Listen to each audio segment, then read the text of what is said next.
BNP যদি ক্ষমতা আসে জনগণের ভোটে, সেক্ষেত্রে আমাদের প্রবীণ সাংবাদিকরা এবং সেক্ষেত্রে আমি বিএনপির কোনো পরিকল্পনা আছে কিনা, যে 60 বছর বয়স হওয়ার পরে অনেকে দেখা গেলো যে বেকারের ভিতরে পড়ে যায় বা নানান ধরনের সংকটে পড়ে, সেক্ষেত্রে সরকারিভাবে কোনো পেনশনের ব্যবস্থা বিশেষ করে সাংবাদিকদের করার কোনো প্ল্যানিং আপনার আছে কিনা? ধন্যবাদ আপনাকে। যেই বিষয়টি বলছেন, এরকম প্রত্যেকটি শ্রেণী পেশা মানুষের বিভিন্ন রকম দাবি দাওয়া, বিভিন্ন সমস্যা আছে। বাংলাদেশের বর্তমান বাস্তবতায় হয়তো আমাদের সকলকে একটু ধৈর্যশীল হতে হবে।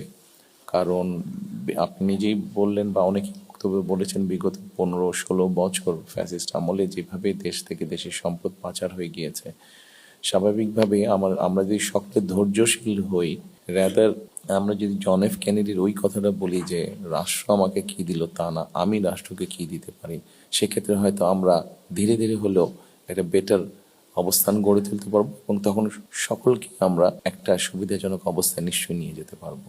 Thank you.